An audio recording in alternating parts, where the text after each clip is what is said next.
Bonjour à tous et bienvenue pour cette nouvelle vidéo sur les bons étudiants. Aujourd'hui, nous allons voir une notion importante qui est comment faire une dérivée partielle d'une fonction d'utilité. Alors, ça va être très utile pour la suite, pour calculer notamment les utilités marginales que nous verrons dans la prochaine vidéo, mais aussi pour le TMS parce qu'on se sert du coup des utilités marginales et même pour après, pour tout ce qui est substitution. Donc, nous allons voir ici comment faire une dérivée partielle. Vous expliquer tout d'abord le principe, puis faire plusieurs exemples en dérivant par rapport à x et par rapport à y. Et normalement, à la fin de cette vidéo, vous saurez parfaitement dériver une fonction d'utilité par rapport à x ou par rapport à y. Juste avant de commencer la vidéo, je vous rappelle qu'il y a en description plusieurs liens, plusieurs bons plans pour gagner de l'argent, pour en économiser. Allez voir ces liens. C'est des choses qui sont faites pour les étudiants, donc ça va sûrement vous intéresser. Donc, quand on vous demande de dériver partielle, ça veut dire en fait qu'on va toujours vous dire avec quelle variable vous allez dériver. C'est-à-dire que si on vous demande de dériver par rapport à x, ça veut dire que y, ça va être considéré comme une constante. Au lycée, on a vu qu'on dérivait par rapport à x par exemple, et du coup, tous les nombres qu'il y avait autour, c'était des constantes. Donc là, on va faire la même chose. On va faire des exemples, ça vaut mieux que 1000 explications, et à la fin, on va encore réexpliquer un peu le principe, mais normalement, vous devriez avoir compris. Donc, si vous avez une fonction d'utilité très simple, je vais commencer du plus simple, on va dire un peu plus compliqué, d'accord? Donc, la plus simple, c'est 2x plus 4y. Si on vous demande de dériver partiellement par rapport à x, ça veut dire en fait que le x, c'est la variable avec laquelle on va dériver, et que ça, en fait, c'est une constante. Donc, au lycée, quand on dérivait 2x, ça faisait quoi? Le x devenait 1, donc ça faisait 2. Et quand on avait 2x plus une constante, donc ça, en fait, il faut le prendre comme si c'était un nombre, n, d'accord? Quand on avait plus un nombre, ça devenait 0. Donc, la dérivée de ça, c'est, on va dire, dérivée est égale à 2, d'accord? Donc, par rapport à x. Donc ça, c'est pour la première. Maintenant, on va aller en face et on va voir par rapport à y. Donc là, par rapport à y, c'est l'inverse. Le 2x devient constante, donc vu qu'il y a un plus 2x, ça veut dire que directement ça va devenir 0. Et 4y, le y, vu qu'on dérive par rapport à y, ça va devenir 1. Donc ça, c'est comme ça, il y avait 4x. Donc 4y, ça fait 4. Du coup, la dérivée par rapport à y, c'est égal à 4. Bon, ce sont deux exemples très simples. Mais vous allez voir que ça va devenir, on va dire, un peu plus compliqué, même si quand vous allez voir la méthode, ça va être beaucoup plus simple. Donc là, on dérive par rapport à x, cette fonction d'utilité, 3x carré plus 2y. Alors pareil que tout à l'heure, tout ça, c'est une constante. Le y devient une constante, et vu qu'il y a un plus devant, donc plus une constante, quand on dérive, ça part. Donc c'est 0. Et donc 3x carré. Alors, comment on dérive 3x carré? X carré, quand on le dérive, le 2 passe devant. Donc ça fait 2.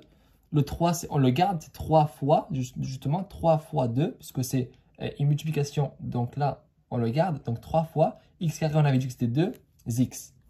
Parce que je vous rappelle que quand on a un nombre, enfin x puissance n, sa dérivée, c'est égal à n puissance x n moins 1. D'accord? Très important à savoir. Donc là, on a du coup 3 fois 2x. Et c'est bon, ça c'est la dérivée. Bien sûr, vous simplifiez, c'est égal à 6x. Donc ça, c'est la dérivée partielle par rapport à x. Le y, on a dit que c'était une constante, donc c'est 0, vu que c'est un plus. On va en face et là, on vous demande l'inverse. Donc on vous demande de dériver ça par rapport à y. Alors, vous allez voir que là, du coup, vu que c'est un plus, une constante, ça part. Et il vous reste quoi? Il vous reste que le 2. Parce que le y devient 1 quand on dérive quelque chose avec sa constante devant qui la multiplie. On garde que le coefficient multiplicateur et la variable est égale à 1. Passons à un exemple maintenant, on va dire un peu plus compliqué, mais vous allez voir, c'est tout aussi simple que les autres. Donc là, on a x fois y au carré. On a dérivé par rapport à x. Alors, vu que là, le y, il multiplie x, il part pas. C'est très important à savoir, il part pas, donc il va rester. Et il va même rester en entier, donc y au carré. On dérive par rapport à x, x quand on le dérive, ça fait 1. Donc la dérivée, c'est y au carré. La dérivée par rapport à x, c'est égal à y au carré. D'accord? Parce que le x, on dérive par rapport à lui, mais x, quand on le dérive tout seul, ça fait 1. Et du coup, y puissance 2, vu que c'est la constante, mais que ça multiplie par contre, cette fois-ci, Parce qu'on me rappelle, au lycée, quand on avait 3x, sa dérivée, c'était 3. Donc, lui, il reste. Mais là, en fait, le 3, c'est comme c'est le y au carré, en fait. D'accord? Donc, il revient ici. Et vu que la dérivée de x, c'est 1, ben, c'est 1 fois y au carré. Mais le 1, on ne le met pas. D'accord? Maintenant, on va en face. On doit dériver par rapport à y, enfin, par rapport à y, la fonction d'utilité x fois y au carré. Pour dériver ça, le x, on le remet. Pourquoi? Parce que c'est la constante, mais ça multiplie. Donc, comme ici, c'est le 3 en fait. Là, le 3, c'est x. C'était la constante, donc on le remet en bas. Et le y carré, quand on le dérive, le 2 passe devant. Donc, c'est x. Et le y reste. Donc, c'est 2y. C'est en fait la même forme qu'ici. Hein. Donc, x de y, c'est la dérivée par rapport à y de cette fonction d'utilité. D'accord? Donc là, vous voyez que c'est pas très compliqué. On va en faire une dernière. Cette fois-ci, on va le faire ici sur le côté. Cette fois-ci, on a x carré fois y au cube. Alors, comment on dérive ça par rapport à x? Bon, on a vu ça, le x carré, on l'a fait plusieurs fois, donc c'est 2x. Et le y au cube, il reste pareil. C'est une constante qui multiplie, donc c'est y au cube. Donc ça, c'est la dérivée. Et pour là, c'est l'inverse. On va dériver par rapport à y. Donc le x carré, il reste. C'est le coefficient qui est devant. Et le y au cube, ça va devenir 3 y au carré. Parce que c'est de cette forme-là. Donc là, le n est égal à 3. Donc 3 va devant. Et ici, on fait n moins 1. Donc 3 moins 1, ça fait 2. C'est pour ça qu'on a 3 y au carré. D'accord?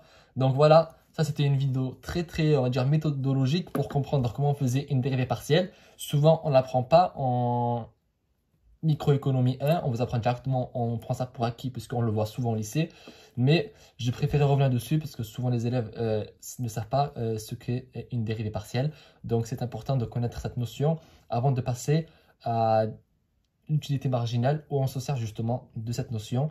J'espère que cette vidéo vous a plu. N'hésitez pas à vous abonner à la chaîne pour être tenu au courant des nouvelles vidéos et à très bientôt sur les bons étudiants.